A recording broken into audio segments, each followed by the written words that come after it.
بسم الله الرحمن الرحيم وقالوا لن يدخل الجنة إلا من كان هودا أو نصارى تلك أمانيهم قل هاتوا برهانكم إن كنتم صادقين بلى من أسلم وجهه لله وهو محسن فله أجره عند ربه ولا خوف عليهم ولا هم يحزنون صدق الله العظيم.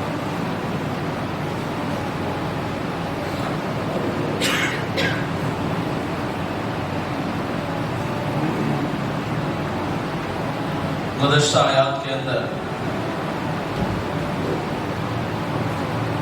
یہود اور نصارہ کے یہودیوں کے چند شرارتوں کو اور ایمان والوں کو ان کے ساتھ ان کے حسد کو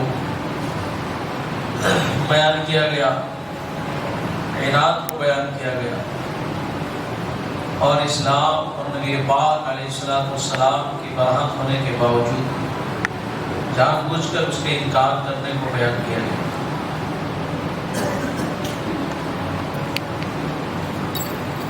اس آیت کے اندر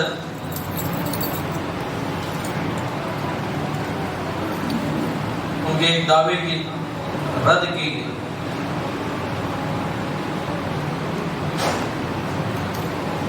وہ یہ کہتے تھے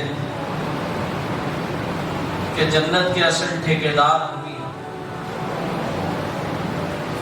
لن يدخل الجنة الا من كان هودا او نصارى، جنت کے اصل ٹھیکیدار ہم ہی ہیں۔ ان لوگوں نے ایمان اور عمل صالح ان سب کو چھوڑ کر نسلی اور مذہبی بنیاد پر یہ سمجھ بیٹھے کہ اصل جنت کے مستحق اور ٹھیکیدار ہم ہی ہیں، جبکہ اللہ کے نزدیک رنگ اور نسل کی کوئی قیمت نہیں ہے۔ اللہ کے نزدیک ایمان اور عمل صالح کی قیمت ہے۔ رنگ و نسل سے، زبان سے، لسان سے کوئی شخص اللہ کا محبوب اور مقرب نہیں بن سکتا جب تک کہ اس کے اندر ایمان اور عمل صالح کی روح موجود نہ ہو۔ تو ان کے اندر ایمان اور عمل صالح کی روح موجود نہیں تھی، شرارتیں بھری ہوئی تھی ان کے اندر، لیکن دعویٰ ان کا لمبا چوڑا تھا۔ کہتے تھے جنت کے ٹھیکیدار ہم ہی ہیں۔ اللہ فرماتے ہیں تلک امانی، یہ محض ان کی خود فریبی ہے، یہ بات صرف اپنی تسلی کے لیے یہ کر رہے ہیں۔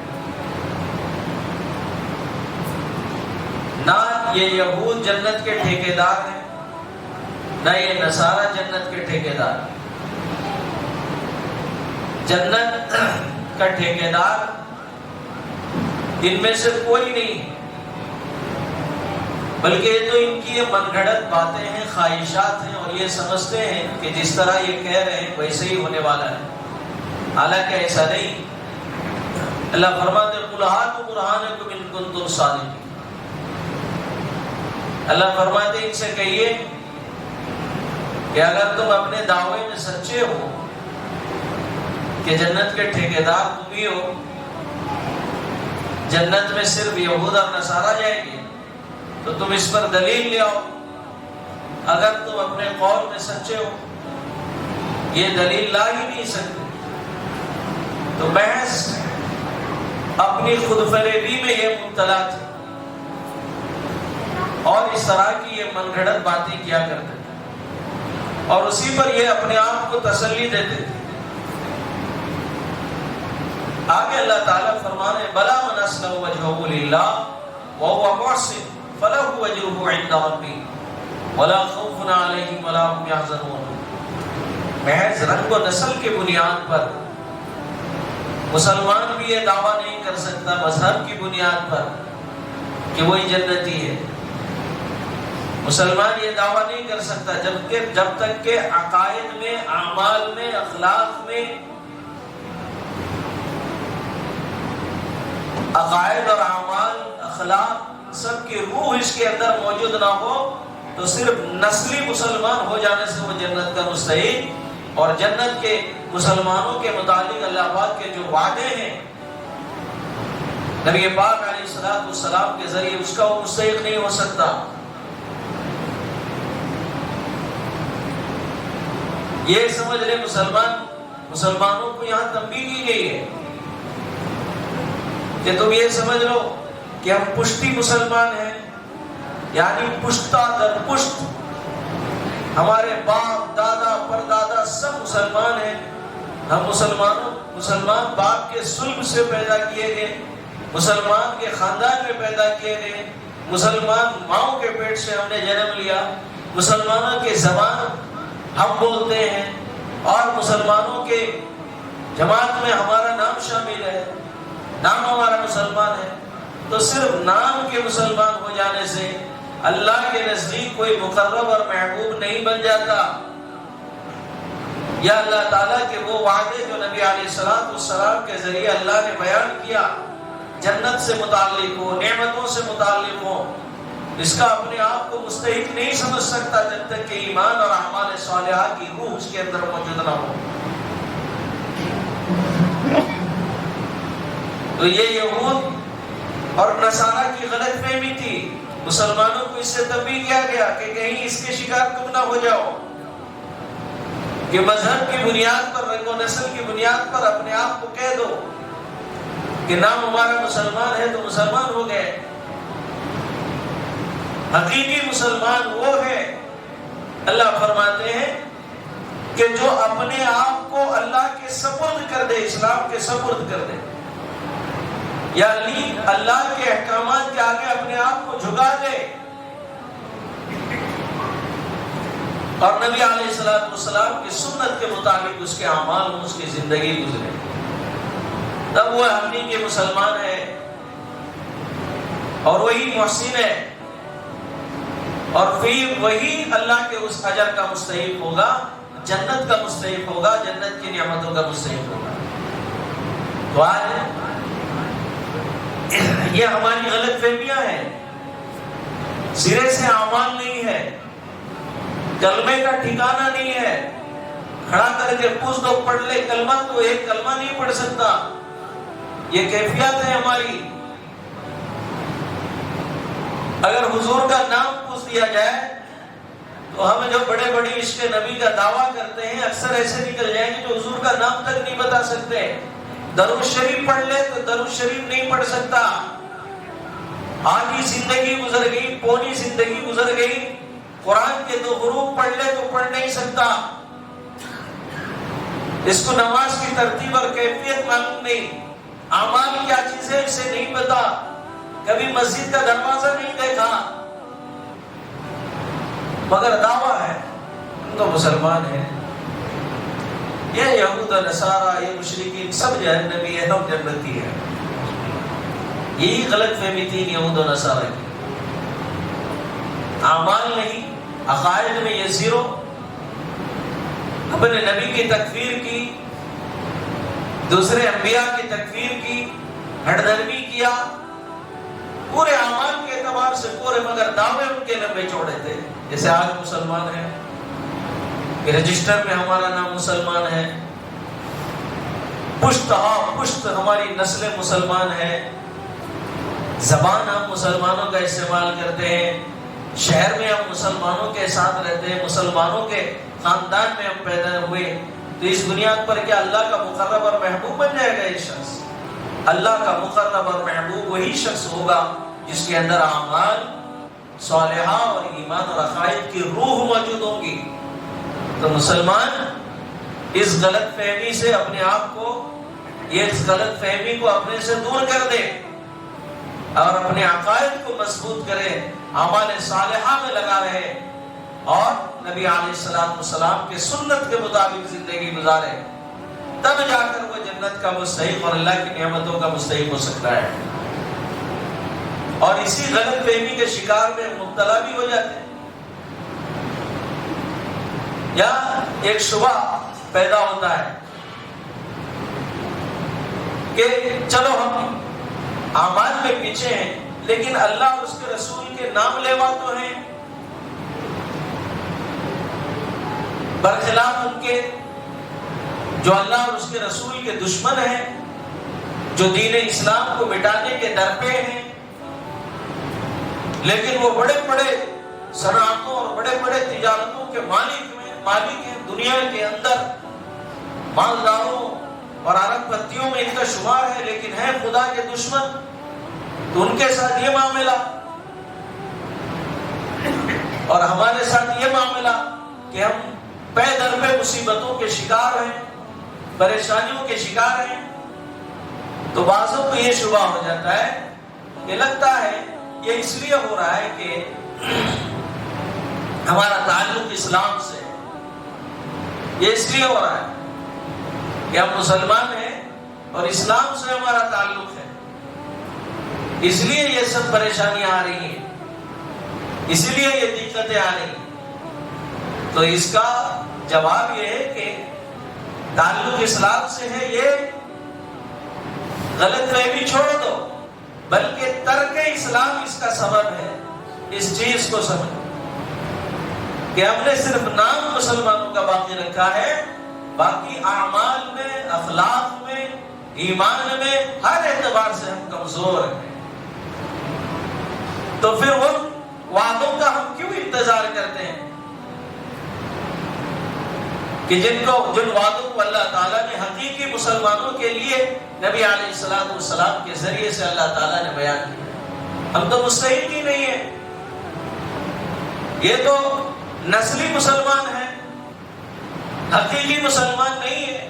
جیسے ہم نسلی مسلمان ہیں، حقیقی مسلمان تو وہ ہوتا ہے بلا من اسلم وجهه للہ، جو اپنے آپ کو سپرد کر دے، اللہ کے حوالے کر دے، وہ محسن۔ تو دو چیزیں اس میں بیان کی گئی حقیقی مسلمان ہونے کے لیے، ایک تو اپنے آپ کو پورے کا پورا اسلام کے حوالے کر دے، یعنی جو اللہ اور اس کے رسول کا حکم اور فرمان ہے اس کے مطابق اپنی زندگی کو گزارے، اللہ کے حرام کو حرام سمجھے اور اس سے پرہیز کرے، اللہ کے حلال کی روح کو حلال سمجھے، جائز کو جائز اور ناجائز کو ناجائز سمجھے اور اس پر عمل کرے، اور اللہ کے اوامر کی پابندی کرے، نواہی سے اجتناب کرے، جو اللہ نے فرما دیا سر تسلیم اس کو خم کر لے۔ اس کا نام ہے مسلمان، اس کا نام ہے اسلام۔ وَهُوَ مُحْسِنٌ، اور احسان کے ساتھ نیک عمل کرے، یعنی نبی علیہ السلام کے فرمودات اور طریقہ کار کے مطابق اپنے اعمال کو کرے۔ فَلَهُ أَجْرُهُ عِندَ رَبِّهِ، تب جا کر پھر اللہ پاک کے نزدیک اس کا اجر ہوگا۔ وَلَا خَوْفٌ عَلَيْهِمْ وَلَا هُمْ يَحْزَنُونَ، پھر ایسے شخص پر نہ کوئی خوف ہوگا نہ کوئی رنج اور غم ہوگا۔ خوف اور رنج و غم دو الگ چیزیں ہیں۔ غم کہتے ہیں پچھلی چیزوں، گزشتہ چیزوں پر جو تکلیف دل میں ہو اس کو غم کہتے ہیں۔ آئندہ آنے والی چیزوں کا جو دل میں گمان ہے اس کو ڈر، خوف کہتے ہیں کہ آئندہ ایسا ہو جائے گا، آئندہ ملک کے حالات کیا ہوں گے، آئندہ مسلمانوں کے ساتھ ہمارے ساتھ کیا معاملہ ہونے والا ہے، اس کو خوف کہتے ہیں۔ اور حزن یعنی غم سے کہتے ہیں کہ گزشتہ پر جو اس کے دل کے اندر ایک ملال و رنج ہو اسے غم کہتے ہیں۔ تو اللہ فرماتے ہیں کہ رنج اور خوف، غم اور خوف دونوں سے اس کو اطمینان کر دے گا اللہ پاک، جو اپنے آپ کو پورے طور سے اللہ کے حوالے کر دے گا۔ اسلام نام ہی ہے اسی کا کہ اپنے آپ کو پورا سپرد کر دینا، اللہ کے حوالے کر دینا، اسی کا نام ہے اسلام۔ وَهُوَ مُحْسِنٌ، جو محسن ہو یعنی احسان کے ساتھ نیک اعمال کرے، نبی علیہ السلام کے سنت کے مطابق اعمال کو کرے، مخلص ہو، اعمال کرنے میں مخلص ہو، اخلاص کے ساتھ عمل کرے، موحد، عقائد اس کے صحیح ہو، عقائد میں 3-5 نہ کرے، عقائد میں ڈگمگ نہ ہو، فَلَهُ وَجْرُهُ عِنْدَ رَبِّهِ، تو ایسے شخص کے لیے اس کے رب کے پاس اس کا اجر ہے۔ ایک شبہ ہوتا ہے کہ مسلمان بھلے ہی ہماری زندگی میں سنت نہیں ہے، اعمال اتنے مضبوط نہیں ہیں، لیکن موحد تو ہیں، اللہ کی توحید پر تو ہمارا ایمان ہے، اللہ اور اس کے رسول کے نام لیوا ہے، تو جو اللہ اور اس کے رسول کے دشمن ہیں وہ آج دنیا میں ترقی کر رہے ہیں، وہ آگے بڑھتے چلے جا رہے ہیں، اور ہم بہت پیچھے ہیں، مصائب کے شکار ہوتے چلے جا رہے ہیں، پیچھے جا رہے ہیں۔ یہ کیا معاملہ ہے؟ تو معاملہ دراصل یہ ہے کہ جو بھی دوست اور دشمن ہوتا ہے دونوں میں فرق ہوتا ہے معاملے میں، ایک ہوتا ہے دوست اور ایک ہوتا ہے دشمن، تو دونوں کے ساتھ ایک جیسا سلوک نہیں کرتے۔ تو جو اللہ کے نام لیوا ہیں، اللہ کی محبت کا، اس کی عظمت کا دم بھرنے والے ہیں، تو یہ اللہ کے دوستوں کی فہرست میں شامل ہے، اور جو دشمنان اسلام ہیں، اللہ اور اس کے رسول کے دشمن ہیں، یہ دشمنوں کی فہرست میں شامل ہے، اور دوستوں کو روکا اور ٹوکا جاتا ہے، اور دشمن کو ڈھیل پن دیا جاتا ہے، تاکہ ایک دم وقت آنے پر اس کو گرفتار کر لیا جائے، لیکن دوست کو روکا جاتا ہے، اس کو ٹوکا جاتا ہے کہ کہیں کسی سنگین سزا میں یہ مبتلا نہ ہو جائے، اپنے کرتوت کی وجہ سے کہیں بھاری نقصان نہ اٹھا لے، اور دشمنوں کو ٹوکا نہیں جاتا، جو کرتا ہے کر لے، انجام تیرا جو ہوگا پھر تو دیکھیں۔ اسی طرح شاگرد اور اولاد کے ساتھ میں تنبیہ کا معاملہ ہوتا ہے، بات بات پر ان کو ٹوکا جاتا ہے، بات بات پر ان کو روکا جاتا ہے، ان کو ڈھیل ڈوری نہیں دی جاتی ہے، لیکن جو غیر ہوتے ہیں ان کو ڈھیل ڈوری دی جاتی ہے، دوسروں کے ساتھ اپنوں جیسے معاملہ نہیں کیا جاتا ہے، بلکہ ان کی اطراحت کا اور ان کے کفر شرک کا اور ان کے گناہوں کا کے بارے میں ان کو ڈھیل ڈوری دے دی جاتی ہے، اور دنیا کے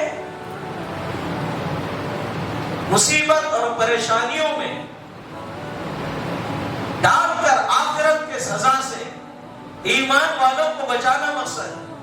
اسی لیے دنیا کے اندر جو کوتاہیاں ہوتی ہے، ہماری پریشانیاں ہوتی ہیں، جو مصائب ہم پر آتے ہیں، ہماری کوتاہیوں کے نتیجے میں اللہ پاک ہم کو یہیں پر تھوڑی بہت سزا دے دیتے، تاکہ آخرت ایمان والے کا اچھا رہے، آخرت میں وہ سزا نہ ہو۔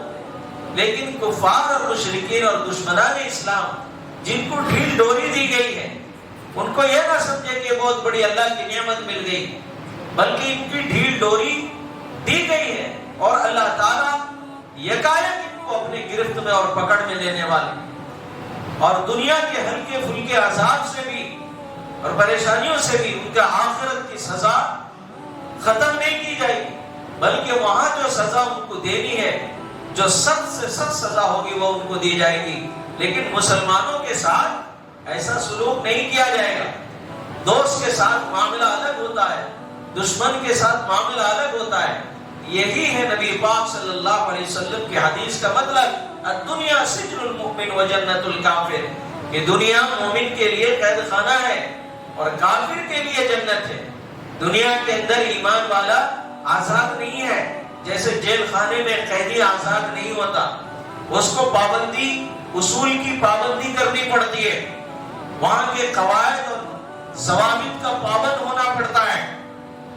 اسی طرح دنیا کے اندر جب اللہ کا نیک بندہ، ایمان والا بندہ، جب اللہ تعالیٰ اس کو دنیا میں بھیجتے ہیں تو ایک اصول کے تحت وہ دنیا میں آتا ہے، ایک اصول کے تحت دنیا میں مسلمان زندگی گزارتا ہے۔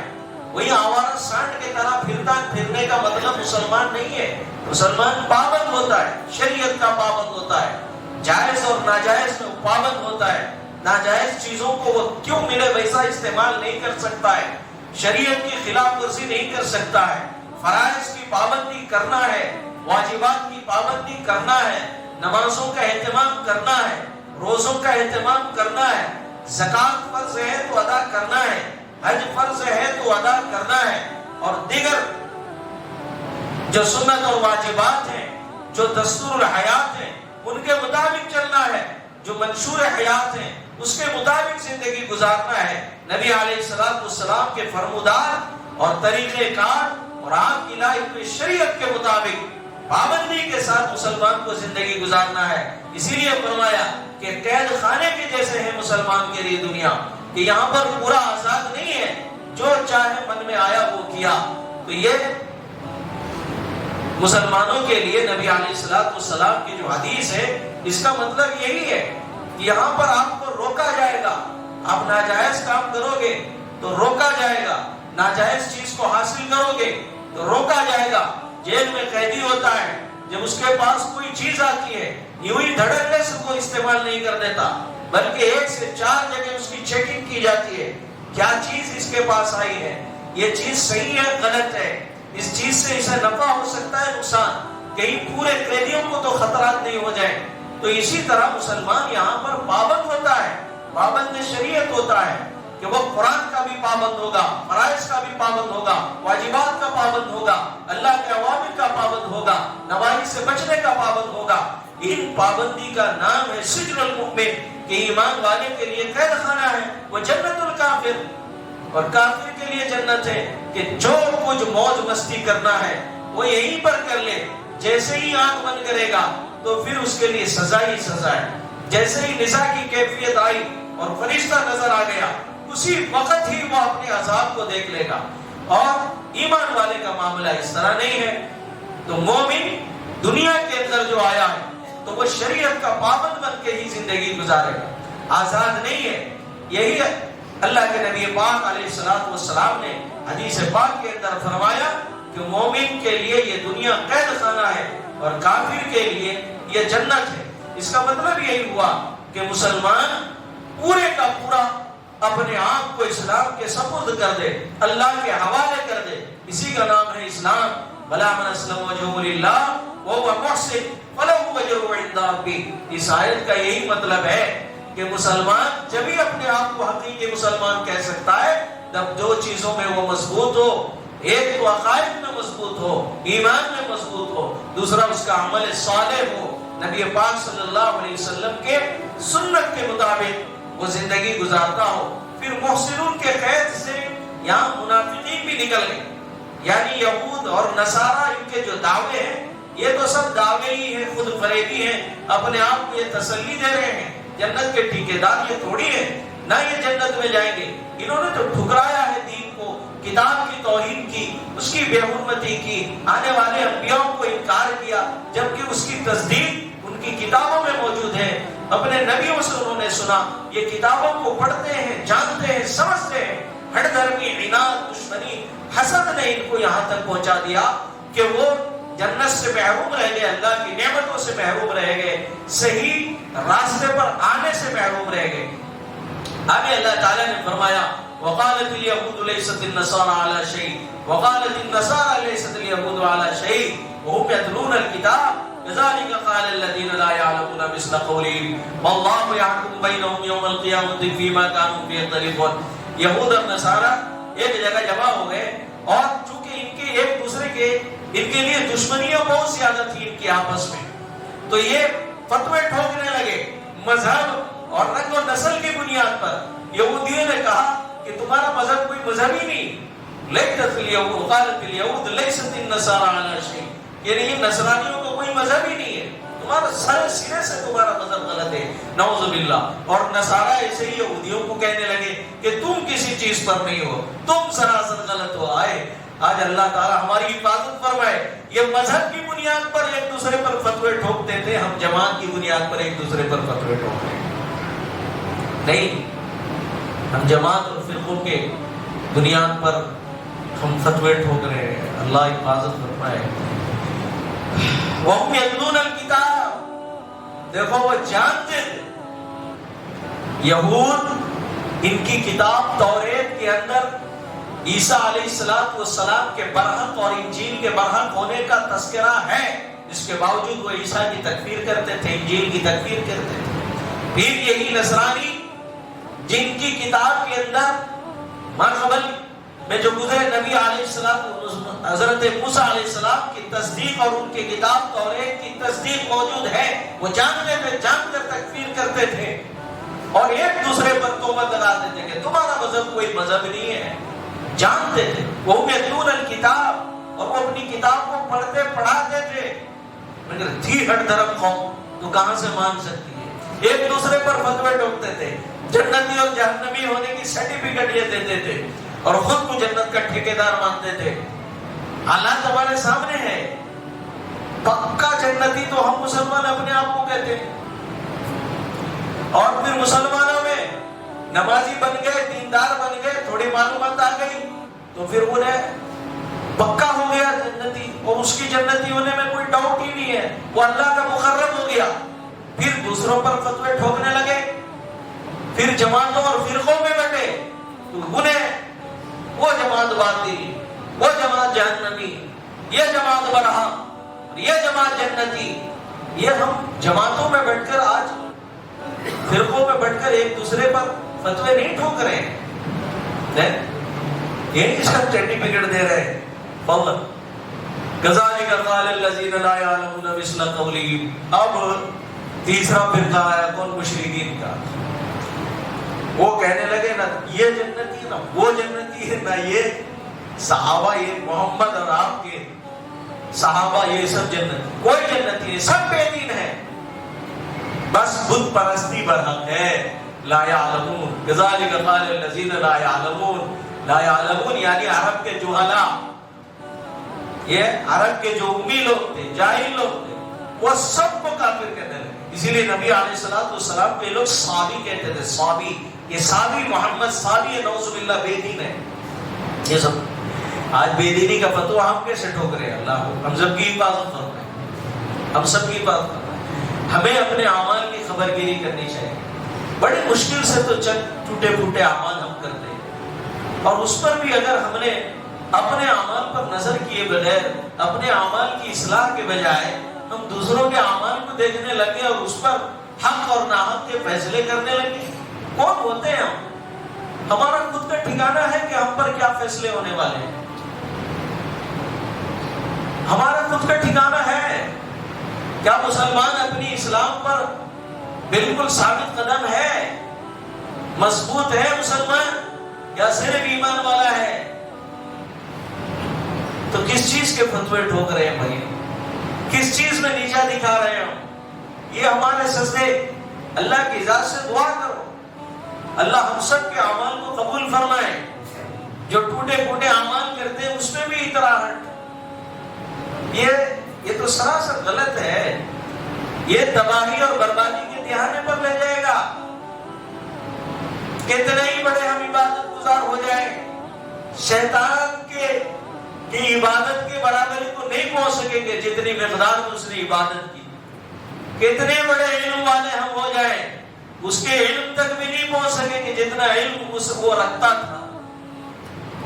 وہی سرکشی تکبر نے تو اسے برباد کیا، اور فتوے ٹھوکنے کا کام یہ کر رہے تھے۔ لیست الیہود لیست قالت الیہود لیست النصارى علی شیء وقالت النصارى لیست الیہود۔ تمہارا مذہب کچھ نہیں ہے، تمہارا مذہب کچھ نہیں ہے، میں جنت میں۔ فاللہ یحکم بینہم یوم القیامۃ فیما کانوا فیہ یختلفون۔ ان تمام چیزوں کو ذکر کر کے مسلمانوں کو تنبیہ کرنا مقصود ہے کہ ان کے جیسی ذہنیت کو نہ رکھو۔ یہ نہیں کہ تم نسلی مسلمان ہو، پشتی مسلمان ہو، اللہ کے نزدیک اس کا کوئی مقام نہیں ہے۔ نسل، رنگ، وہ کا کوئی قیمت نہیں ہے، ایمان اور عمل صالح کی قیمت ہے۔ ان اکرمکم عند اللہ اتقاکم۔ اللہ فرماتے ہیں کہ تم میں جتنا بڑا متقی پرہیزگار ہوگا وہی میرے نزدیک مکرم اور میرا مقرب ہوگا۔ انا خلقناکم من ذکر و انثی وجعلناکم شعوبا وقبائل لتعارفوا۔ یہ صرف ایک انٹروڈکشن کے لیے میں نے قبیلے میں تم کو بانٹا ہے، پہچان ہے یہ قبیلے کا، اس فلاں قبیلے کا، اس فلاں قبیلے کا. تم نے اس کو تکبر بنا لیا، ایک دوسرے کو نیچا بنانے کا، دکھانے کا سبب بنا لیا کہ میں سید خاندان سے، یہ لگ رہا ہے کہ حضور کی پوری نسل سے ڈائریکٹ جڑا ہوا ہے اس کا نسل. ایک وقت اس کی زندگی میں نماز ہوں، میں ہاشمی ہوں، میں قریشی ہوں. میں نے دیکھ بولے نسل تیری کہاں ملتی ہے نہیں. اگر ہے سادات میں سے تو اعمال کیسے ہیں؟ اللہ فرماتے ہیں یہ سب نہیں چلے گا.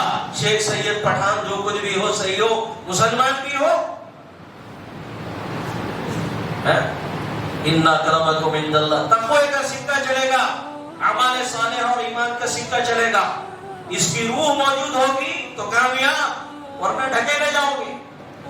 اللہ ہم سب کی حفاظت فرمائے. اللہ کہتے ہیں فَاللَّهُ يَحْكُمُ بَيْنَهُمْ يَوْمَ الْقِيَامَةِ فِيمَا كَانُوا فِيهِ يَخْتَلِفُونَ. اللہ قریب ان کے درمیان فیصلہ کرے جس کے بارے میں یہ لوگ بحث کر رہے ہیں. يَحْكُمُ بَيْنَهُمْ يَوْمَ الْقِيَامَةِ فِيمَا كَانُوا فِيهِ يَخْتَلِفُونَ، جس کے بارے میں یہ لوگ اختلاف کر رہے ہیں. کیا قریب کیا کریں گے؟ یعنی یہ جو باطل پرست ہیں ان کو جہنم میں پھینکیں گے.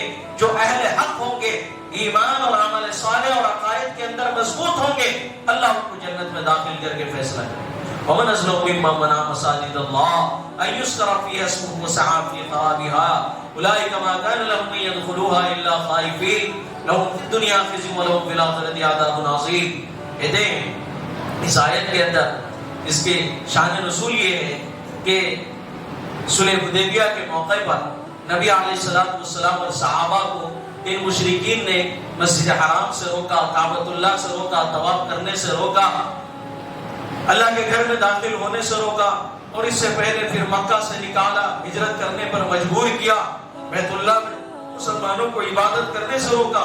وہ اللہ فرماتے ہیں ان سے بڑا ظالم کون ہوگا جو اللہ کے گھر میں اس کے ذکر سے لوگوں کو روکے، وسعیٰ فی خرابہا، اور اس کو ویران اور برباد کرنے کی کوشش کرے. اس سے مراد کون ہے؟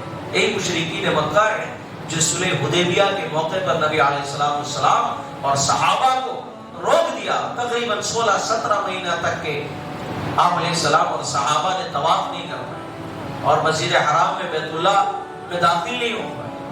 تو اب یہاں ایک مسجد کا تذکرہ کر کے عموماً پورے مساجد کو کے متعلق یہ آیت، اسی لیے مساجد کا ذکر کیا اللہ تعالیٰ نے یہاں جمع کا صیغہ اللہ پاک لائے. مسجدوں کے اندر اس سے مسئلہ کیا نکلتا ہے کہ مسجدوں کے اندر ذکر و اذکار سے اور عبادت سے جو شخص بھی لوگوں کو روکتا ہے اس سے بڑا کوئی ظالم نہیں ہوتا. اب یہ روکنا کتنے طرح کا ہوتا ہے. ایک تو ڈائریکٹ روکے کسی کو کہ تم یہاں تلاوت نہیں کر سکتے، تم یہاں نماز نہیں پڑھ سکتے، تم یہاں عبادت نہیں کر سکتے. یہ ایک ظلم یہ ہے. ایک ظالم وہ بھی کہلائے گا ناجائز اور حرام ہے یہ. اور اسی طرح مسجد کے اندر شور شغب کرنا.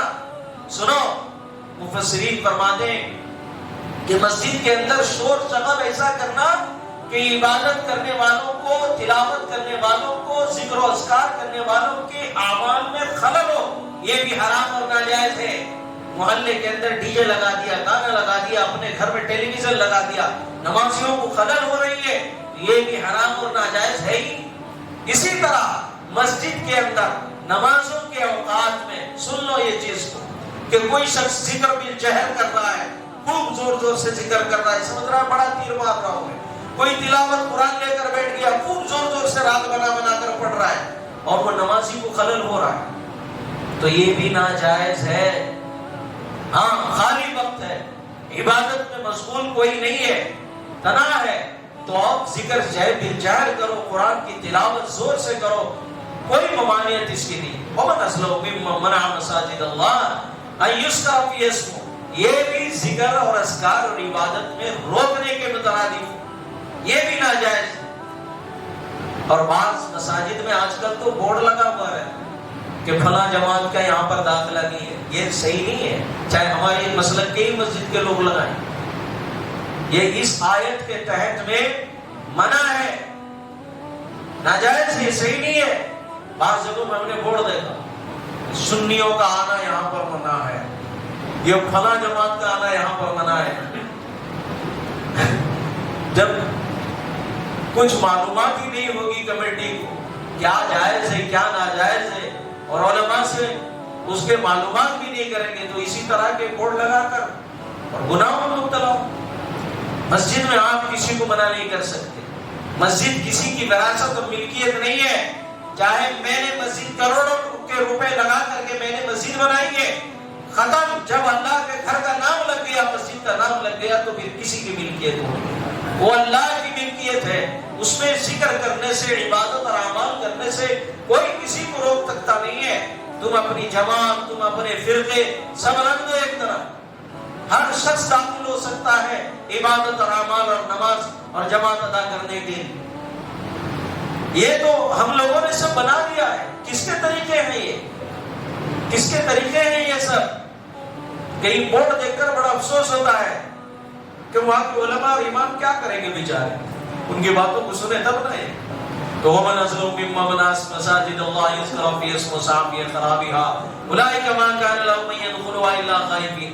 اس کے تحت مسجد کے آداب بھی بتائے کہ مسجد کے اندر بندہ آئے تو کیسے آئے، جیسے بادشاہ کے دربار میں کوئی معمولی رعایا داخل ہوتا ہے، کتنے ادب کے ساتھ داخل ہوتا ہے، تو اللہ کا گھر یہ بادشاہوں کے بادشاہ کا گھر ہے، یہ حاکم الحاکمین کا گھر ہے، اللہ کا گھر ہے۔ یہاں بھی جب داخل ہو تو پورے ادب کو ملحوظ رکھے، پورے احترام کو ملحوظ رکھے، بے ادب ہو کر نہ داخل ہو جائے۔ معمولی کسی لیڈر کے پاس جاتے ہیں تو کپڑے سنوارتے ہیں، خوشبو لگاتے ہیں، بن سنور کے جاتے ہیں، کھانسی آتی ہے، چھینک آتی ہے تو بھی وہاں رک جاتے ہیں کہ بادشاہ سلامت کو کہیں تکلیف نہ ہو جائے، کہیں ان کو برا نہ لگ جائے۔ اور اللہ کا گھر کیا اتنا ہمارے لیے فری ہو گیا، گندے سندے کپڑے میں یوں ہی آ جاتے ہیں۔ فرشتوں کو تکلیف ہوتی ہے، منع ہے، نمازیوں کو تکلیف ہوتی ہے، منع ہے۔ تو اللہ کے گھر میں جب آئے تو بندہ عاجزی اور ادب کو ملحوظ رکھے، تواضع کے ساتھ داخل ہو، دعاؤں کو پڑھتا ہوا، درود شریف پڑھتا ہوا، بسم اللہ پڑھ کر داخل ہو، اعتکاف کی نیت کرے، احترام کے ساتھ میں بیٹھے، بیٹھنے میں بھی ادب کو ملحوظ رکھے، جیسے چاہے ویسے ٹانگ چیر کر بیٹھ گیا۔ یہ اللہ کا گھر ہے، 24 گھنٹے فرشتوں کا ماحول رہتا ہے یہاں۔ باتیں بھی کرے تو شور شباب کے ساتھ باتیں نہ کرے، ضروری بات کرے۔ اللہ ہمیں صحیح سمجھ کی توفیق نصیب فرمائے۔ اولئک ما کان لهم يدخلوا الا خائفین لهم فی الدنیا خزي ولهم فی الآخرة عذاب عظیم۔